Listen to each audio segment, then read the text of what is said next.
How did you do that, Grandpa? Hannah asked, turning around. Behind her, the elegant meal with its many plates, goblets, glasses, and silverware were gone. Instead, there was a polished table on which a single wooden bowl sat between two ornate silver candlesticks. A black stove pouring out heat squatted against the far wall. There were shelves on either side of the stove, filled with crockery, pots, and linens. Several strings of onions hung from the ceiling. The room smelled of fresh baked bread. It must be the wine, Hannah thought. It's giving me daydreams. Well, the question came from behind her, no one's voice, strongly accented. Is he coming? Confused, Hannah looked around for the speaker. The prophet Elijah, she asked. And do you think the prophet Elijah walks in every time you open the door? Good zut. There's a fool in every house. The woman was dressed in a dark skirt covered with a smudged apron, an embroidered blouse with the sleeves rolled up, and a blue kerchief on her head. Her bare arms were dusted with flour. Standing on a low-knit table near a sink, she was pounding bread dough. Hannah was stunned. It was as if she'd suddenly been transported to a movie set. The illusion was so complete she couldn't find an answer. And then the words the woman had spoken came to her. Goy zoekt avert. It was a Yiddish phrase her grandfather used all the time, but she'd never understood before now. It was clear as if she could speak the language herself. The peasant says, So, Chaya, is Shmuel coming or not? The woman did not look up from the dough as she spoke, but continued to beat it with a steady, hypnotic rhythm. Hannah looked at the door again, as if it could offer her some clue. Since she'd opened one door and entered this daydream, perhaps she'd go through another would bring her home again. It's worth a try. Taking a step forward, she saw that the man crossing the field was much closer now. She could make him clearly. He had a thick black beard with a full head of black hair topped with a cap. His shirt was full-sleeved, and the loose-fitting trousers were pushed into the tops of high leather boots. What Rosemary would give for such boots, she thought. The man was no longer singing, but was whistling a vaguely familiar song. When she realized it was Di who knew, she laughed. Oh, I get it, she muttered, although she didn't really. But she decided in an instant to play along. Whether it was a dream or an elaborate game, she'd show them all it was a good sport. It was certainly better than Grandpa Will's deadly, dull Seder lessons. He's coming, she said, turning back to the woman. Good, set the table, and be sure to use the Sabbath cloth. This is a special occasion, after all. It's not every day my baby brother is going to be married the next morning. She wiped her hands on the apron. Well, Chaya, move! Chaya. But that's my Hebrew name, Hannah thought. The name I was given to honor Aunt Ava's dead friend. Weird. She wondered how the woman knew that name, then laughed under her breath at her own foolishness. Of course the woman knew. She was part of this crazy game, this crazy dream. But even as she thought that, Hannah felt the panic pressure in her chest. Where was she? Where were her parents and Aaron and Aunt Ava and others? She stared at the door again as if she held the answer. Why are you standing there looking like a sham fool, Chaya? The clock, child, I swear, the fever that carried your parents off, may they rest in peace, has done you more damage than we thought. It's a miracle you survived at all. And while it was surely part of God's orderly plan, its meaning is beyond me. Sometimes, child, you make me wonder. Whatever it was, the woman wondered never got said, for just then the bearded man marched into the house, having dropped his hoe somewhere outside. He grabbed Hannah before she could protest and spun her around. Hello, little niece, give your almost married Uncle Shmuel a hug. Hannah knew she had no Uncle Shmuel. Certainly no one as big and as bearded as this man who smelled of sweat and grass and horses. But his joy was contagious. She gave him a hug. Put her down, Shmuel, the woman scolded. She's still recovering from her illness. You know how easily she gets upset and forgets things. And go wash yourself. I wonder if I ever accepted Shadchan's offer for your hand in marriage. You are so much of a prize. You can kiss woman without bathing? She held out a large flowered bowl with water.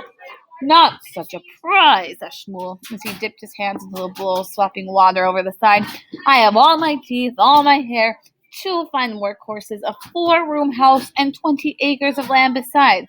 I work hard, and I do not smell all that bad. Hey, little Chaya?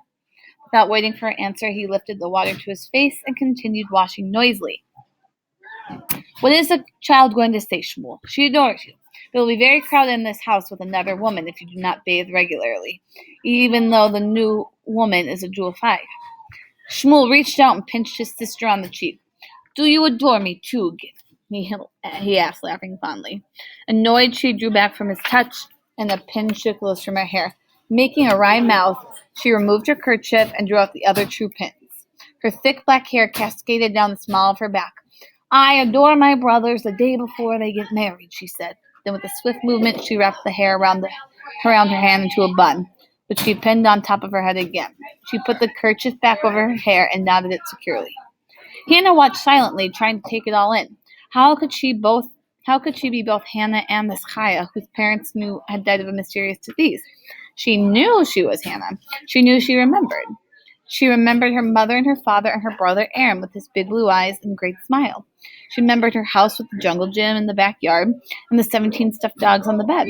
She remembered her best friend Rosemary, who had braces the year before she did, showed her how to eat jelly beans with them on, even though you weren't supposed to. She remembered her school in New Rochelle, and she remembered she got to be a good sport, and her eyes began to fill with tears.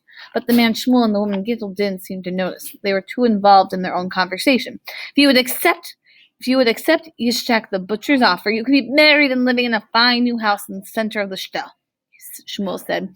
Then you would have to share your kitchen with Fire or anyone else. He turned and winked at Hannah. Yitzchak the butcher is a monster. All he wants is a nurse for his children. All butchers are monsters to someone who refuses meat, Shmuel said. And he only has 2 children, not an army. They are young enough so you could be a real mother to them, and you are young enough so you could give them any more. Ha!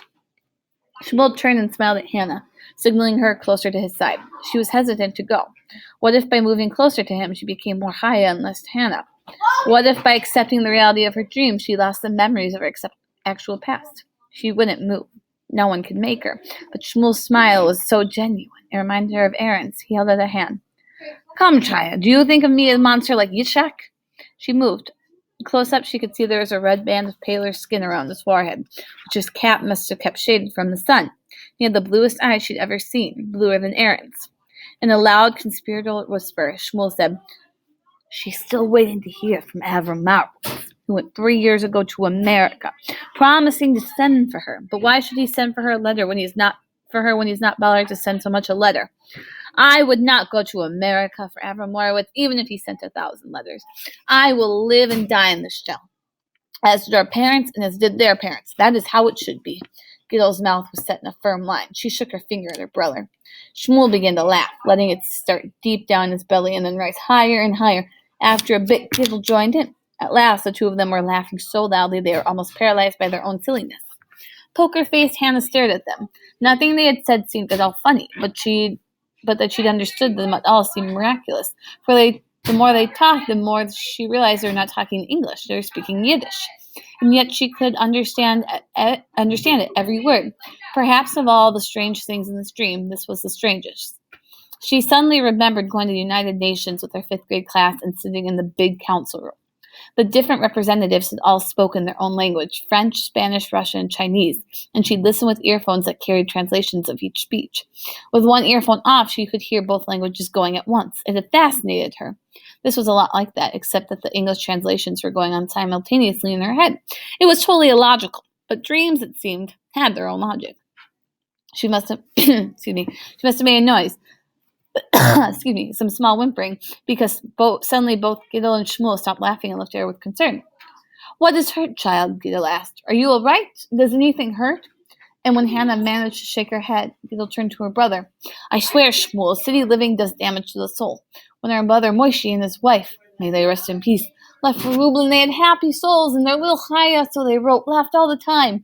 But this grave little whimpering bird is out of a sorrowing nest. Look at her, look. Shmuel began to put a protective arm around Hannah. She had been through a lot, Gittel. Remember how you and I and Moshe were when our parents died, and we were so much older at the time, too. Besides, she's still recovered in strength. Do not worry. She'll smell the good country spring and eat new laid eggs. She'll help you with the housework and me with the plow. We'll put weight on her and color in her cheeks. The laughter will return. From your lips to God's ears, Gittel said, for he certainly knows there's enough sorrow in the world, and the countryside as well as the city, especially these days when laughter is our only weapon. Shmuel laughed. Do not let father hear you say that. He insists only on studying the Torah will do. I hear Rob Burke is a solemn man, Gittel said carefully. Solemn? He would make a donkey look like a joker, said Shmuel. Shmuel, this is your father-in-law that you were talking about.